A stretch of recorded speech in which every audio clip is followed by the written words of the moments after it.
Hi guys, Rusty here with another day with another surprise in the mailbox. Toby Northern sent me his sticker. Get that in there. You see that reflection? Yeah, that is a great sticker. I love the American flag. A little bit about me. I'm a second generation union electrician.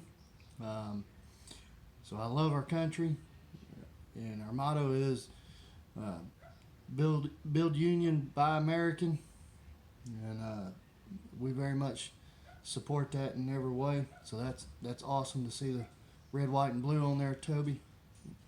Um, Definitely appreciate the swap. You've got a couple in the mail if you ain't already got them yet. um, Man,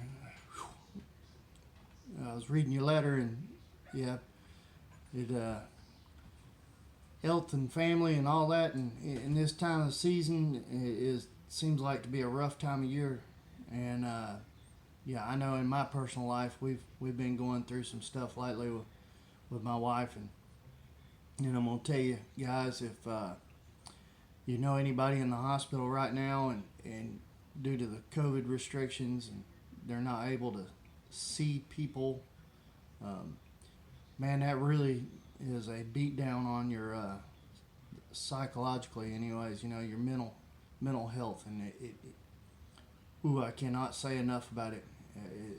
It's definitely a very stressful point when that happens, and your loved ones are away from you, and you can't see them, and you don't know what the state of their health is. So it's very important to reach out to them through video or telephone. I know I talk to my family that's in the hospital, and I talk to them very regularly through text message, cell phone calls, video chat, all kinds of different ways. And it doesn't fix not being there, but it is a band-aid, should I say. So yeah, it's definitely something near and dear to me right now, and we'll get through it. We've had a bit of good news, so it's been a little bit on the up and up, and we hope it continues to be that way. Life has a way of kicking you in the old differential, and yeah. So since it's nasty weather out, and my junk seems to be all breaking at the same time, so I'm making mail call videos pretty regularly, it seems like. Not that I don't appreciate them. I do appreciate them, because I like to have something to put out there, and then I also like getting the stickers and interacting with y'all. That's awesome, man. It's great just to be able to be more part of a community. So I do feel very welcomed in. There's quite a few of you that's reached out and been very personal with me. Anyways, yeah, so I did get a set of shocks ordered today. Yeah, they hurt the old bank account a little bit, but I think they're going to be very worth it. There was a few that I was looking at. I was looking at the Olins, I was looking at the Legends, I was looking at the Progressives, because Progressive does have upper end shocks as well, and I didn't want to go with another set of low end shocks. If I'm going to step up, I want to make sure I'm stepping up in something that is, one, rebuildable, two, is going to carry some quality to where it's not going to give me issues to have to use that warranty as much as possible. And what was the other one? It was Olin's, Progressive, Legend. I was looking at the Fox shocks, and then also a company that I picked up through the Road Glide forums called Super Shocks. The one thing I liked about the Super Shocks are lifetime warranty.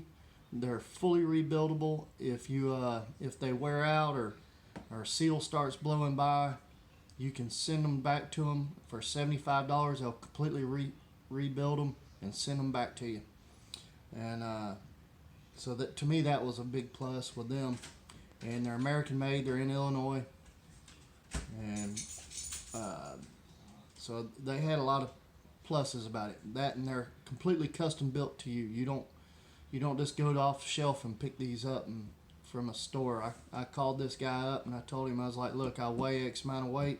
My wife rides with me about 20% of the time. She weighs X amount of weight. and I carry all this junk on there to repair my junk when it breaks down on the side of the road.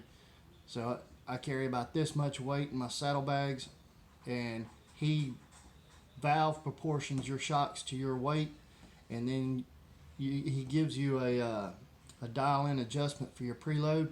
Already has your sag figured in, and then you set your preload by eighth turn increments to set the softness or hardness of how the road feels to you. Um, I really liked what the man had to say in his videos, so I'm gonna give him a try. Like I said, they are quite the investment, but I think they'll be worth it. And I know a lot of people have gone with the Legends, and I really was looking at doing the Legends, but you basically have two options with them. And well, the third if you do get the remote reservoirs, but you don't have as many options. This guy has like 36 some odd different configurations for how you ride, what you ride, and how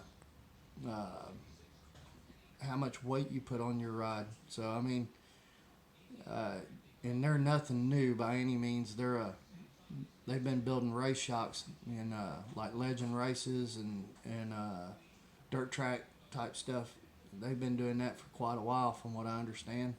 And yeah, so that's the direction I went. I'm gonna do an unboxing on it when they come, which he says they'll be here pretty quick. So they're talking about they're gonna have them done and put together and shipped out probably tomorrow. So I was impressed with that too. I mean, that means they're not messing around. They're taking their orders and they're getting them done as soon as they come in. So very cool. And I know it's all configuration, all the parts he already has made. So I have no delusion that he's back there turning parts on a lathe just for me. But they are custom put together to valve and react to the way my specifications are. So yeah, that is a nice scenario as far as I'm concerned. I don't know a little bit about, if y'all know a little bit about me, but I've been in automotive racing, rock crawling, and everything in a good portion of my life, pretty much all my life. So everybody makes a big deal about going fast on a Harley and how much power they make. And don't get me wrong, I'm getting ready to put mods on my bike this season, cams and stuff, and to get a little more grunt out of it. But I'm not trying to outrun crotch rockets out here. I'm just out to have a little more passing power on the interstate when I'm going down the road, and you know, and I'm not dragging knees either. So I just want a better ride. I want a more comfortable ride, and I want to be able to have the grunt when I want to put in it, and not have to really downshift as hard, and get around what I want to get around. And so that's what this season's mods are going to be about.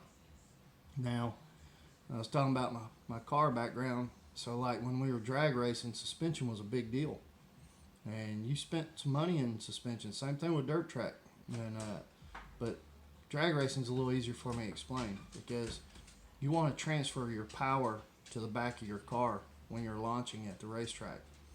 So your shocks are usually set up to have a very fast time squatting in the rear, so it makes the rear of the car dip, and then you valve your shocks where they slow return back up, so it keeps the back of the car squatted for a portion of the time you're going down the track. And then your front shocks are just the opposite. You want your front end to pop up to put that weight back in the back where you're squatting at. So they pop up fast, and then they slowly plane back out, and that all keeps the weight on the back tires in traction. And but it's trade-off. You make too much of a transfer, your wheels come off the ground, and then you're squirrely, or you could potentially be out of control because you have no steering at that point. So you have to make sure you can balance the time you launch versus the time you've got to start steering, if you get too light on your front end.